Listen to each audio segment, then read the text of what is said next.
Welcome back, guys. Pretty excited about today's workout. We're going to be throwing in a little bit of anaerobic training. It's been years and years since I've done this on the erg, and I miss it. So fortunately I've been putting in kind of enough volume to justify the time. For today's workout we're going to do oxygen transport, or just transport for short.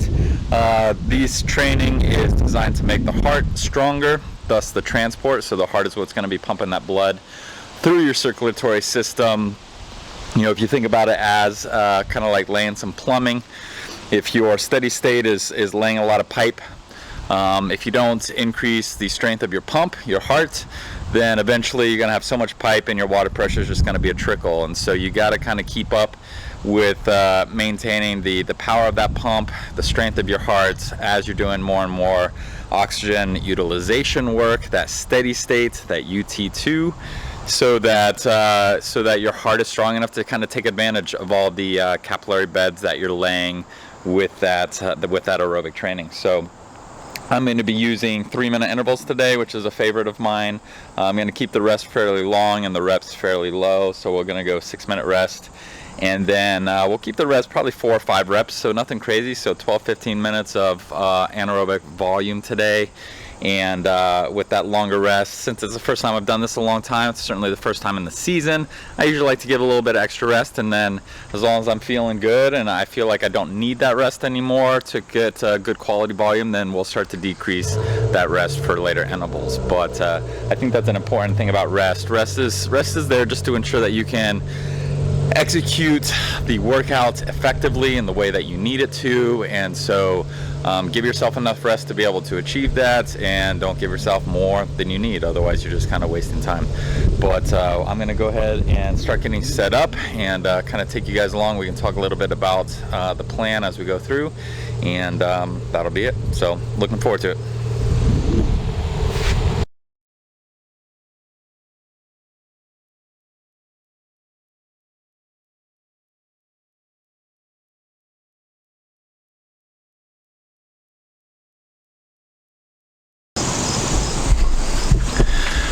All right, so we're set up, we're ready to go. We're going to do, say, about 10-15 minutes of warm-up time. So I'm just going to swing out for 10 minutes, do that 3 minutes kind of at a fast walking pace, 3 minutes at a slow jog pace, and then just kind of ease into whatever my general U2 aerobic pace is going to be from there. Once I feel like I got a good sweat, I will do a couple short builds, 15 strokes each, just to kind of get loose, bring it up to the stroke rates that I'm going to be targeting for the workout. And so I'll be starting about a 24 stroke rate. I'll probably go up 1 beat with each rep, and target split, let's say about probably 148 to start, maybe 149, and just kind of feel that out and go from there. The first interval is kind of like an extended warm-up, so kind of be a little conservative with the power, just get loose, and by the second interval I should have a pretty good idea where I should be based on how I felt on that first one. But gonna get started with that warm-up now, and yeah, we'll catch you. I'll give a little bit of feedback between each piece. Starting to warm up, 18-19 stroke rate, drag around 80-85, and yeah, we'll go into that.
Did you?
Stop.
All right, done with the warm-up.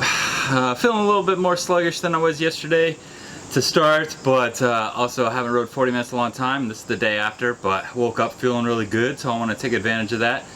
Whenever you're excited for a workout, it's a good idea to do it, so long as it's not too disruptive in the training plan. But yeah, so we're gonna dive in. First piece, bumped up my drag to 110. Stroke rate's gonna be 24, it's nice and conservative. Planning probably 149 for split. Was feeling pretty good on the warm-up, so we'll keep that going on the first piece as well, and see how things go.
Alright, so that felt tough. Paced it a little bit quick. I was a little under 148 and hitting about a 25 more for the average, so kind of what I wanted to be doing for the second piece, but it's alright. You know, I'm a little out of practice with really hitting a rhythm, so we'll get back into it on the next one.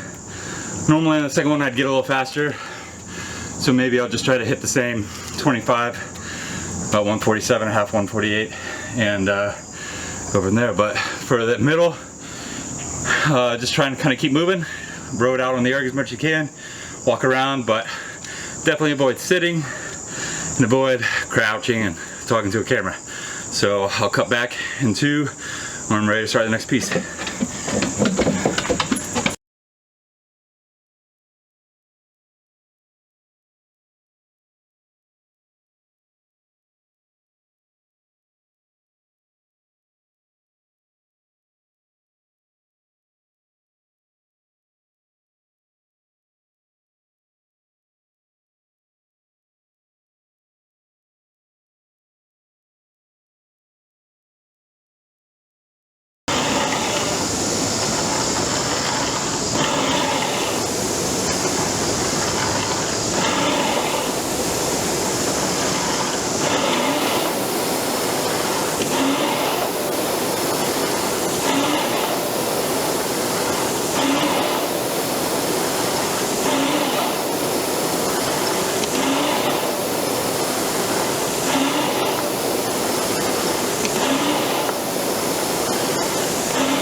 Alright, so the second one down, hit a 147.4 or 0.5, hit about that 25, maybe even the 24. I might have been a little low on that one for at least the first half. So did what I wanted to, try to match kind of that first piece. I'm a big proponent of negative splitting on anaerobic workouts, of really not because you're taking it easy early on and pushing really hard later, but just because you have done a really good job of selecting sustainable pace, in that as your stroke rate increases, as it is during this workout, starting at 24, going up one about every piece, 25, 26, 27, and so all of the things staying the same. If your stroke rate's going up, you should be going a little bit faster. So maintain the same kind of effort per stroke and just using those external variables to get a little bit of a speed bump with each piece. But that was a tough one. Still feeling really comfortable going into the first 50 seconds, and then things are getting harder. But like I said, it's been a long time since I've done these, so I'm really just trying to kind of stimulate the body, let it know that we're going to be doing this a lot more. So I'm not too concerned about going crazy on the workout and pushing super into that kind of pain cave. I'm really just trying to kind of stimulate some anaerobic adaptation there in the body. So we'll do one more, see how we feel. If a fourth one is needed, then we'll do it. I definitely don't see 5 happening today, but yeah, so feeling good so far and mission accomplished. All right, running out of rest.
All right, so that's 3.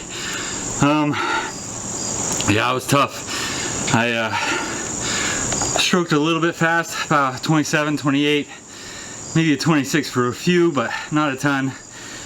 Final split was 146.1, so at least the split went down while the stroke weight went up, though I would have rather been at that target 26, about a 147 flat for final split going through. But a good piece nonetheless. You know, about a minute left, getting the shift and feeling. So if those that do a lot of anaerobic work and you're at least in moderately good condition, there's this point when it goes from just kind of being kind of that burning hard, and it turns to this kind of almost this foggy pain in the legs. It's kind of like a just general feeling of lethargy, and that's generally what I call kind of, you know, you can maybe call it the wall, but it's just a shift to where you're in a very anaerobic state, that it's very much dominating your energy output, and you've moved well beyond your aerobic capacity for work at that point. And so in this phase of training, which is just a fitness building, base building, you can call it a general preparation phase, that's really all I'm trying to achieve. And so I'm going to be stopping at that 3 because I got the stimulus that I need with the body. And 3, given the amount of volume I've been doing, generally your transport work, you want to be about not really much more than a third or so of your longer training sessions in terms of, or not even your longer, but your kind of median training sessions in terms of volume. So, you know, if I were doing 60 minutes, 20 would be a good amount of volume for transport. Since I'm doing 30, 40, 9 gets me there. 12 would have been nice, just for the feeling of doing more. But more is not always better in training. And so it's really, like I said at the beginning, we're just trying to kind of induce a training stimulus with that anaerobic work. Just kind of let the body know what's going on, make a little adaptation, and then come back in a few weeks and do it again. So this is it's a very kind of counter to what would I call popular kind of methodology in the sport. But I'll also caveat that in saying that it is different in the general preparation, that fitness building phase, than when you're into a specific preparation phase where you're really gearing up for competition. So in this phase, we're doing the anaerobic work really to stimulate that transport capacity so that we're getting the most out of our aerobic training. Whereas when you shift into the specific preparation phase, your anaerobic training is going to increase. So you're going to be going from about 3% of your volume in the transport zone to about 8% of your volume in that transport zone. And you're also going to be focused on increasing the body's anaerobic capacity in that training zone, or sorry, in that training phase. And when you're training the anaerobic capacity, you need to kind of be working through that fog of pain, you know, that really intense burn of where you shift from this is really hard to, ooh, this is questionably sustainable. But when you're just training to stimulate your aerobic capacity, you don't need to be doing that. And more important, you really shouldn't be doing that, because your goal in this phase is to build quality aerobic volume. And if your anaerobic training is decreasing your ability to get good aerobic volume in, then you're running counter to the goal of that phase. So you've gone beyond creating a good anaerobic support structure for that aerobic training, and you've gone to where your anaerobic is just interfering. So keep that in mind. It's a tough concept to teach, because a lot of people just interpret it as a toughness thing. It's like, well, you know, you got to do 4, you got to do 5, you got to stick with that original goal or plan and just got to tough it out. But that's one good thing that's come with age is, you know, I've won national championships, I won Canadian Henley. Like, I don't need to question my toughness to push through another piece, but I have developed enough kind of experience and thoughtfulness to be like, all right, I've achieved what I need to. It's time to move on, and I'll set myself up better. So when the next time, I'll do 4. If the volume dictates it, I'll do 5. And then when I know when I'm into actual specific preparation for training, then you know you just got to push through. It doesn't matter how you're feeling. You got to put in that volume. And so I think that just a lot of people don't talk about that, especially kind of, you know, in high levels of sport. It's just all about being tough, but there's times to be tough, there's times to be smart. And so, you know, we can take this as a lesson for me. You know, stopping at that 3, I've achieved what I need to. And then the toughness for me at this point is making sure I'm getting out here every day, getting in my work, being consistent, and planning the rest of my life around it. So my little girl, family, and work, and trying to kind of get all those things going. And on the subject of work, if you guys are watching this and you haven't checked out my other channel, Rowing Resource, check it out. That's kind of my more formal coaching education endeavor. We're starting out with a podcast, so I'm sitting down with some pretty great minds in the sport and just talking shop and letting you guys kind of listen in. And we got a lot more plans for that channel. This is kind of a supplement to it to kind of develop my video and video editing skills so that I can apply them to that other channel. But check it out if you're interested in kind of some more in-depth discussions about all areas of the sport. Rowing Resource. If you want to support what I'm doing here, you can check out some of the links below for some crowdfunding. And the more I get through that, the more I can focus on these vlogs, increasing the quality of the content, the video content, maybe actually get some cinematic editing going there. But right now it's just kind of bare bones amateur style until the income justifies more than that. But thanks guys for listening. I hope you enjoy this. I'm gonna hop on the erg just for 10 minutes, a very light warm down. I sometimes encourage going 20 if you sit there and you have the patience for 20, especially if you're doing longer anaerobic work, but I think 10 minutes is fine since that's more than the anaerobic volume that I put in today. So I'm gonna do that. I'm gonna cut out those because you guys don't need to watch more of me just kind of rowing light.